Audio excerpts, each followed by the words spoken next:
something strange is happening inside the palace walls right now. It's quiet, but something is moving in the shadows. A heavy lock on a vault at Windsor Castle just clicked open, and nobody told the Queen.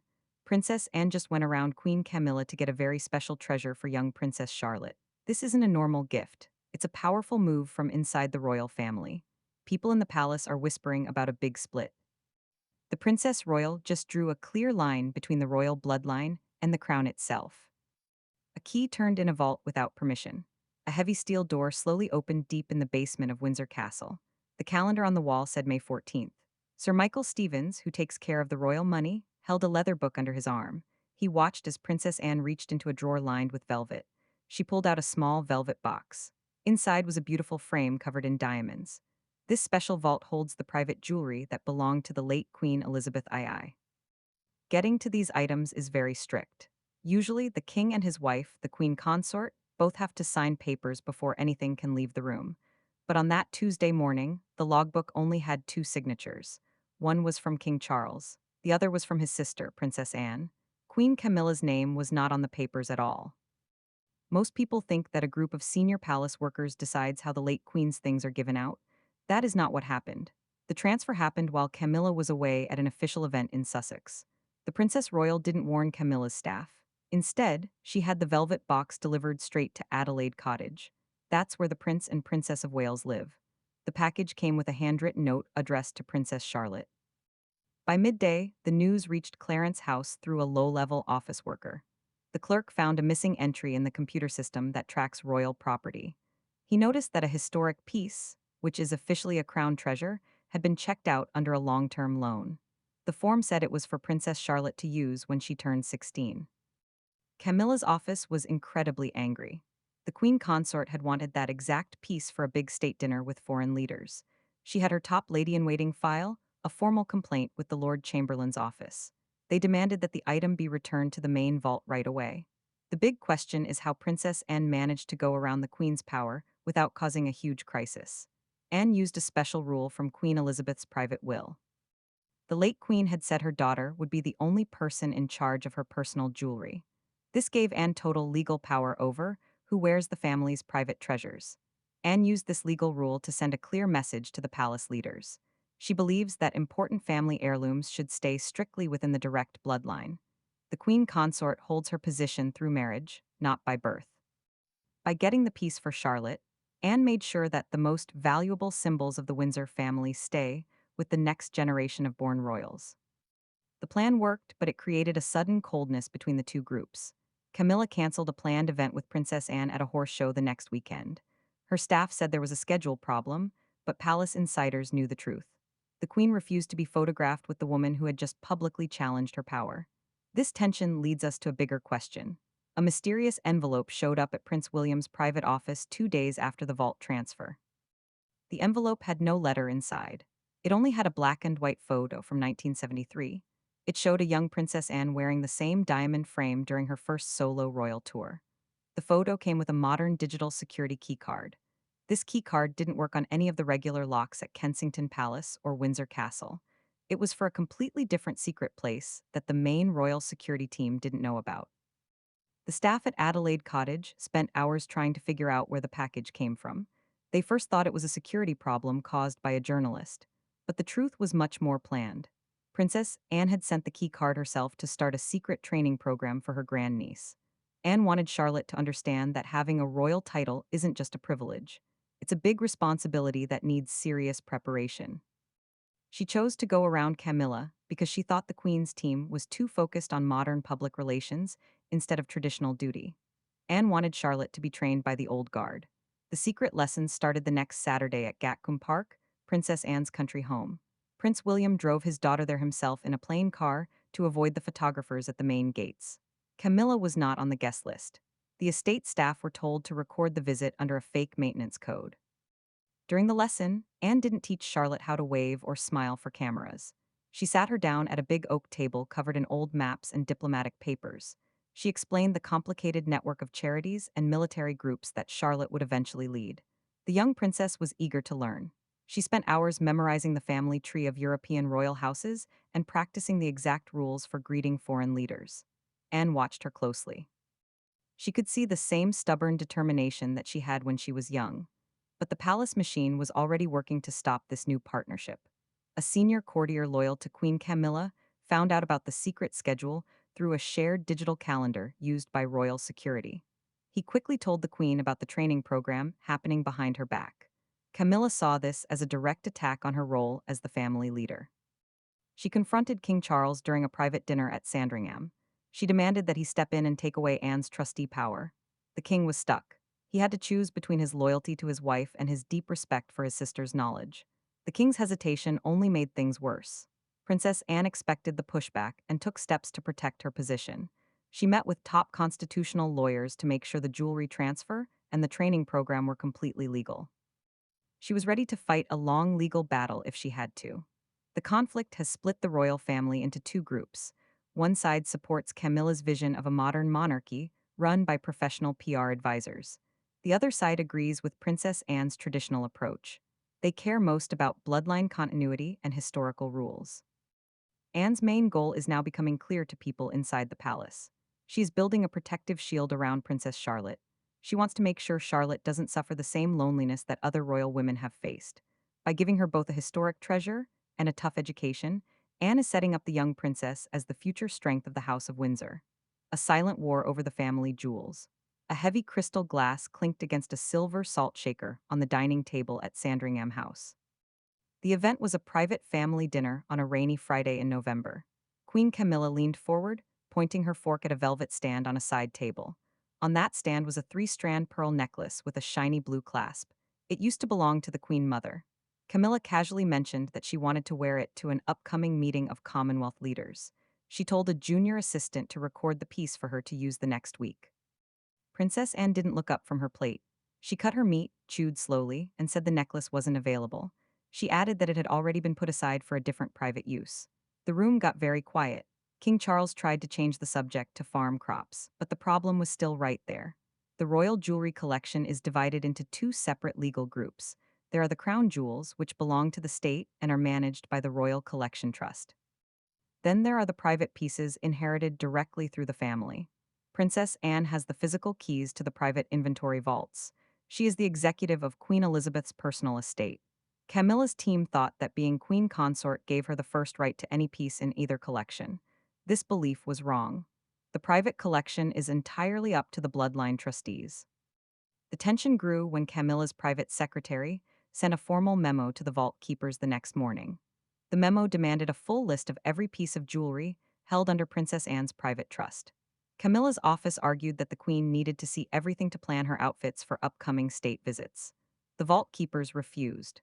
They cited a specific rule from 1995 that restricts inventory records to born royals of the direct line. This refusal left Camilla completely left out of the decision-making. Her staff realized that, while she had the highest female title in the land, she had no power over the family's material history. A strange puzzle came up during the audit that followed this standoff. A senior clerk in the Royal Archives noticed that a specific item was missing from both the state ledger and the private trust inventory. It was a rare platinum brooch shaped like a Tudor rose. It had a pink diamond in the center that was given to Queen Elizabeth by a Canadian regiment in 1951. The last record for the brooch was dated October 21st, 2022. It showed the piece had been taken out for cleaning by a London silversmith. There was no record showing it had been returned to the Windsor vaults. Camilla's team jumped on this problem. They suggested that Princess Anne's management of the estate was messy and needed oversight from the Queen's office. The answer to this puzzle came from a security log kept at the back gate of Gatcombe Park. The silversmith had indeed returned the brooch, but he didn't bring it to Windsor Castle. Princess Anne had met the delivery person at her estate gatehouse. She put the brooch directly into a secure safe in her private study. Anne had taken the piece to stop it from being used in Camilla's public appearances. She found out that the Queen's styling team had planned to change the clasp to fit a modern necklace. Changing a piece of Queen Elizabeth's personal history was like damaging a museum piece.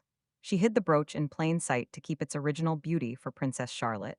This defensive move showed the deep difference in thinking between the two most powerful women in the royal family. Camilla saw the jewelry collection as a tool for modern public relations. She believed that updating the pieces made the monarchy look current and friendly to today's audience. Princess Anne saw the collection as a sacred trust that must not be changed. To her, every scratch on a gold setting or mark on a silver frame was a piece of history that had to be protected from fashion trends. She saw Camilla's modern updates as weakening the family's ancient identity. The conflict got worse during the planning for the king's birthday portrait. Camilla asked that the female family members wear matching gems to show a modern, united image. She sent a digital plan to Kensington Palace and Gatcombe Park. Princess Anne replied with her own message. It had one sentence saying that her outfit would be based on historical rules, not a marketing plan. When the family gathered for the photographer, Anne arrived in her usual uniform and the military medals given to her by her mother. This completely ruined Camilla's color scheme. Prince William watched this quiet rebellion with silent approval. He had become worried about how fast the palace PR machine was trying to change the family's image. He felt that the core traditions that keep the monarchy stable were being traded for short-term media popularity. He quietly sided with his aunt's traditionalist group. He started talking to Anne about every big decision involving his children's public appearances. When it was time to plan Princess Charlotte's first major official event, William went around the Central Palace Scheduling Committee. He and Anne planned the event during a private weekend, meeting at a small cottage on the Balmoral estate. Camilla's advisors were nowhere near. The plan made sure Charlotte's public debut was based on traditional symbols. They arranged for her to wear the historic diamond frame Anne had gotten from the vault. They chose not to use a new piece from the modern styling team. This choice meant that the young princess would be visually linked to Queen Elizabeth's legacy. It went around the current reign completely. Camilla's team found themselves outsmarted at every turn. Every time they tried to control the family's image, they hit a wall of legal rules and historical protocols managed by Princess Anne. The queen consort found herself in charge of a court where the most valuable assets and the most important training were kept completely out of her reach. The isolation became physical during the annual Garter Day service. The traditional parade requires the senior royals to walk in a specific order based on old laws. Camilla's advisors tried to change the spacing to place the queen closer to the center of the TV screen. Princess Anne saw the change during the morning rehearsal. She fixed the floor marks herself with a roll of black tape. She made sure the production team followed the traditional order, training the future king's only daughter. A pair of muddy riding boots stood by the stone fireplace in the morning room at Gatcombe Park. The date on the desk calendar said April 12th. Princess Anne picked up a thick leather book called The Statutes of the Royal Victorian Order. Sitting across from her on a wooden bench was an 11-year-old Princess Charlotte. She held a notebook and a blue pen. This room was very different from the fancy reception rooms of Buckingham Palace. There were no gold mirrors or velvet curtains here. Anne preferred solid oak and useful furniture. She had made this space her main headquarters for a very specific job. She was personally in charge of the young princess's education, independent from the Central Palace Education Committee. The curriculum and setup didn't cover media training or camera angles. It focused heavily on constitutional law, regional history, and managing farms and estates. Usually, a young royal's training plan is written by a team of PR specialists and approved by the king's office. For Charlotte, Prince William had completely bypassed that route. He asked his aunt to take charge of the lessons directly. Queen Camilla's team was completely left out of this arrangement. The Queen's office had suggested a modern lifestyle course for Charlotte. It was designed by a London branding company. William had quietly turned it down with an email from his personal account. He said his daughter's training would be handled strictly within the direct bloodline. The lessons at Gatcombe Park happened every second Saturday. Anne would start the day by giving Charlotte a specific problem to solve. She would give her a pretend diplomatic message from a Commonwealth country or a complex budget report from a royal charity. Charlotte had to find the possible constitutional risks and write a clear one-page answer before lunch. The training was tough, but it built a strong foundation. Anne wanted Charlotte to understand the real mechanics of royal duty before she ever took on a public role. She taught her that a princess's main value is her reliability, not her clothes or her popularity in the tabloids. Charlotte responded well to this direct approach. She took detailed notes on how the Duchy of Cornwall is governed. The tension grew when a copy of Charlotte's training schedule disappeared from the kitchen clipboard at Adelaide Cottage. A junior housemaid noticed it was gone on a Thursday morning.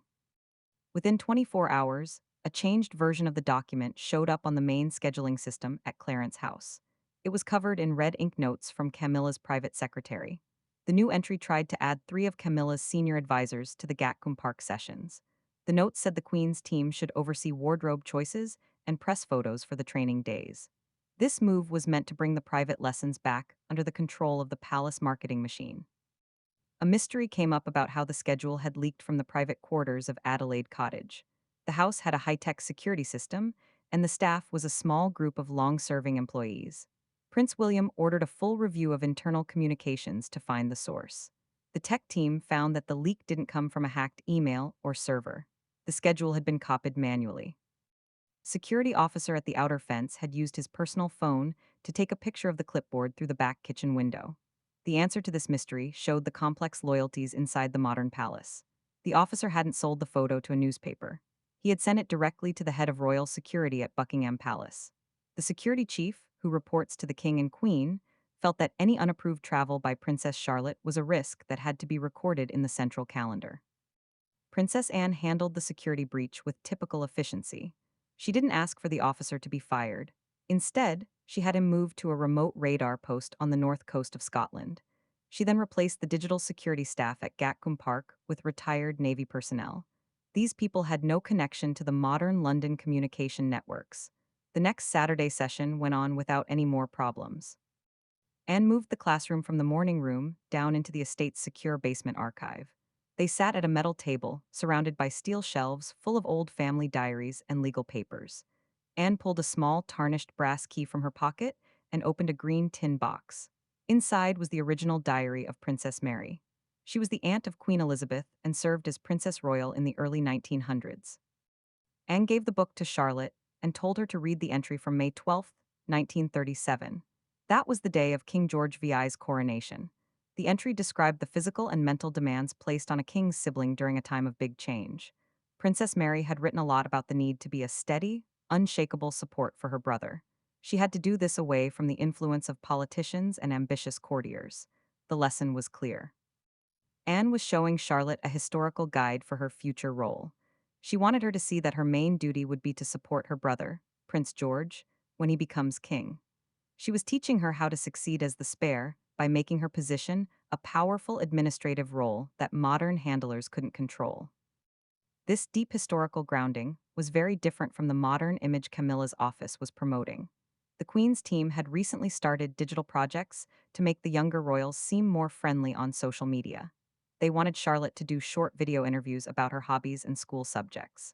William and Anne refused. They thought the casual videos would cheapen the royal brand and take away the young princess's needed mystery.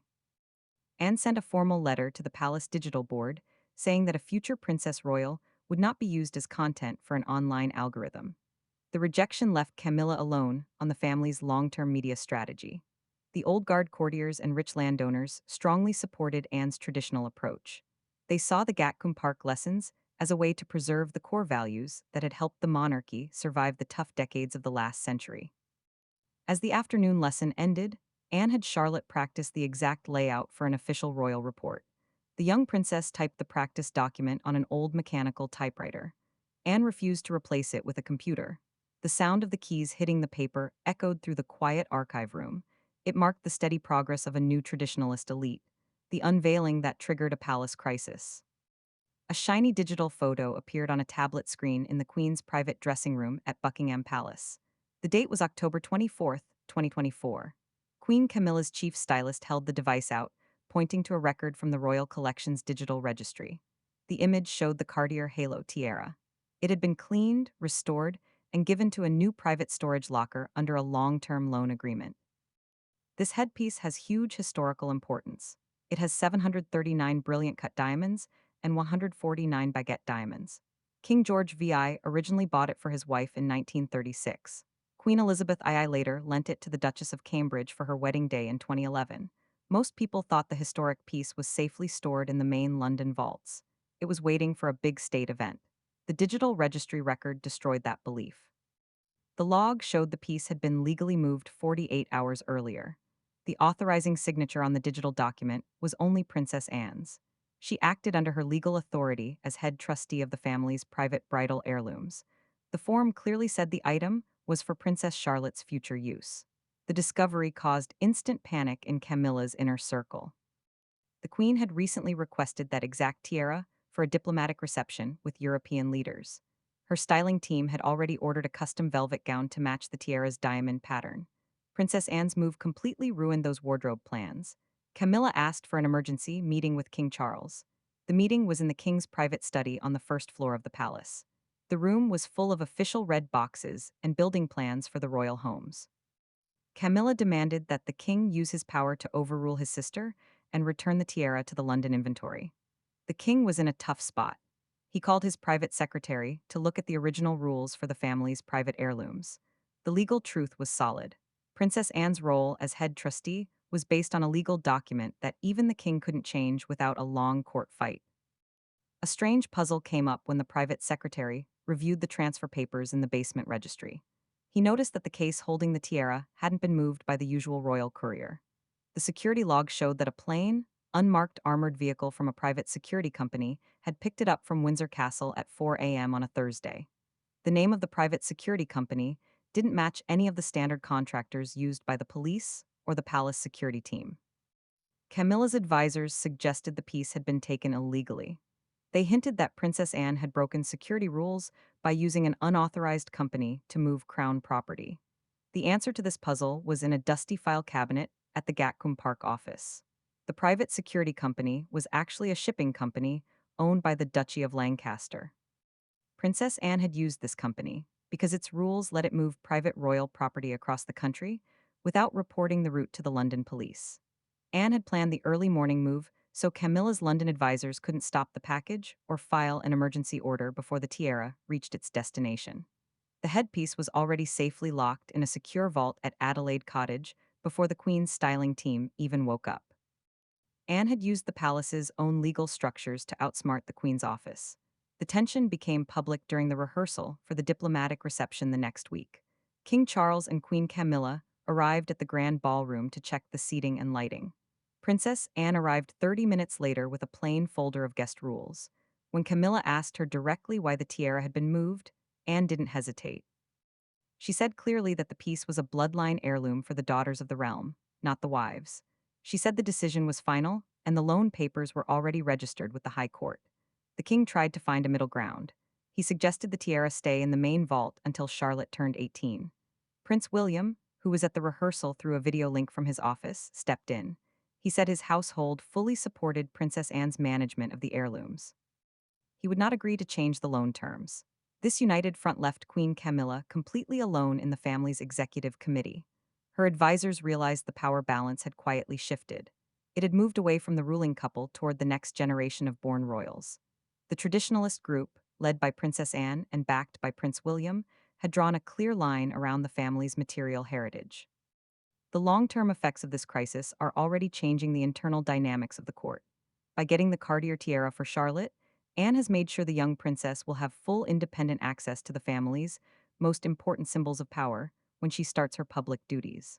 She won't have to ask the Queen's office for permission every time she goes to a state event.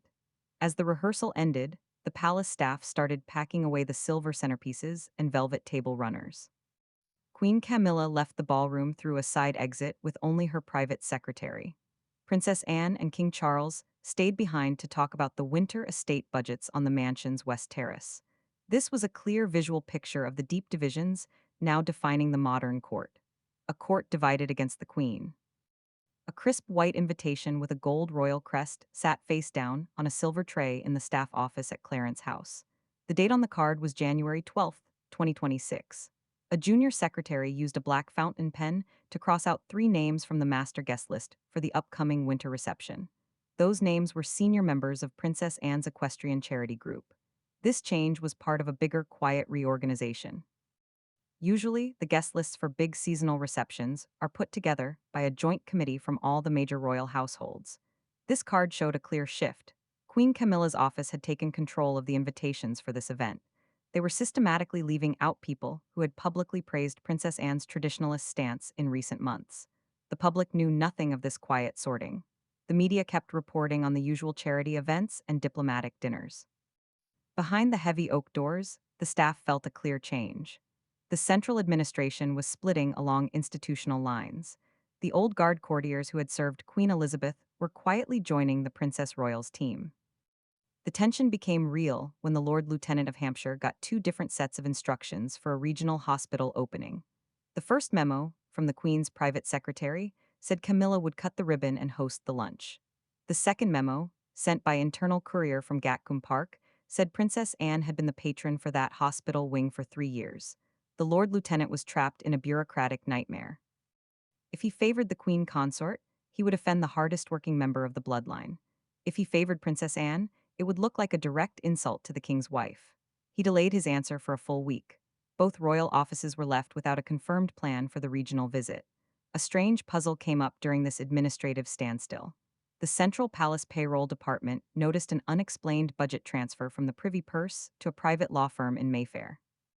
The amount was £150,000, listed under the vague description of historical protocol consulting. The firm was not on the usual list of lawyers used by the Crown or the Royal Collection Trust. Camilla's chief of staff started an internal review to find out who had approved the payment. He found out the money had been moved using an old emergency rule from King George V's time. The rule allowed senior royals to hire independent lawyers if there was a dispute about old family rules. The answer to this puzzle was in a small meeting room at the Mayfair law firm. Princess Anne had hired the lawyers herself. She didn't use the money for personal legal defense. She ordered a full independent audit of the Queen consort's legal rights to the family's private apartments at Balmoral and Sandringham. The lawyers produced a 90-page report.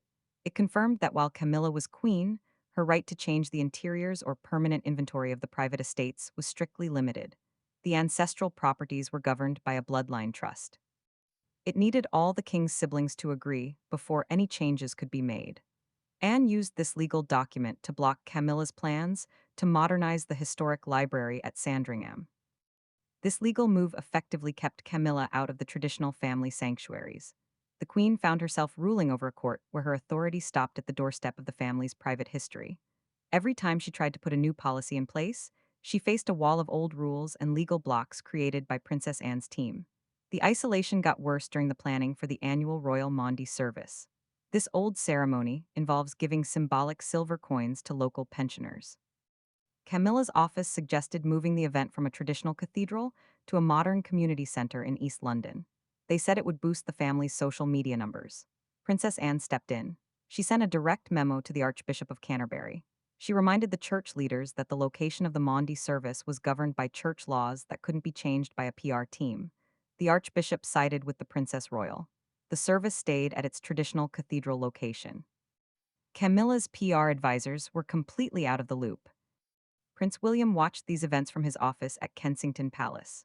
He quietly told his own household staff to follow Princess Anne's administrative rules. When the Central Palace press office asked for new family photos of Princess Charlotte for a lifestyle magazine, William's secretary politely said no. He said Charlotte's public image would continue to be managed through traditional royal channels. This coordinated resistance made Queen Camilla's team more and more vulnerable. They realized that while they had the executive power of the current reign, they lacked the deep institutional loyalty that the old guard felt for Princess Anne and the direct bloodline. The queen consort was finding herself more and more isolated in the very court she was supposed to lead. The final confirmation of this shift came during a private meeting of the Royal Collection Trust Board. The trustees gathered to vote on the conservation budget for the next year. Camilla's representatives proposed taking money from preserving antique carriages to pay for a new digital exhibit space inside Buckingham Palace. Princess Anne, who attended as the senior honorary trustee, listened without comment. When it was time to vote, she raised her hand to oppose the digital funding. Every single Old Guard trustee followed her lead. The proposal was defeated by a huge majority. It was a clear signal that the court's institutional heart was still firmly anchored in tradition. The blueprint for the next generation. A heavy linen map of the Balmoral estate lay open on the long oak table in the library of Burke Hall. The date was February 20th, 2026. Prince William sat across from Princess Anne. They were looking at a document known inside as the Windsor Compact. This private agreement, written completely outside the Central Palace system, set up the long-term plan for Princess Charlotte's future responsibilities. The compact officially names Princess Charlotte as the main female representative of the core royal family once Prince William becomes king. This bypasses the streamlined corporate model favored by Queen Camilla's modern PR team. The plan links Charlotte's future household directly to the traditionalist framework managed by Princess Anne. This strategic move makes sure the family's historical titles and patrons stay under the strict control of the direct bloodline. It effectively pushes Camilla's branch out of any long-term administrative influence. The tension peaked when a senior courtier leaked the existence of the compact to the Central Palace Diary Committee. The discovery showed that Princess Anne had already legally given her most important military patronages to Charlotte. They would start automatically when the young princess turns 18. Camilla's office realized they had lost all control over the generational transition. The queen consort found herself completely outmaneuvered. She was left to rule over the current court, while the direct bloodline secured total control over the future. A final puzzle appeared during the spring court preparations at Windsor Castle. A specialized inventory team from the Royal Collection Trust arrived to check the historic Tiara collection. They found that the digital access codes for the main display vaults had been completely changed. The standard master keys held by the Queen's private secretary no longer worked on the vault's electronic system. Camilla's team suspected a deliberate software lockout by the traditionalist group. They demanded an immediate system reset from the Palace Network team. The tech team refused. They explained that the vault's security had been upgraded under an old sovereign defense rule. The rule gives the executive of the late monarch's private estate control over the system. Princess Anne had once again used her legal power to draw a clear line between the current reign and the family's permanent heritage. The lock on the vault had been turned, and the crown was left standing in the cold hallway outside.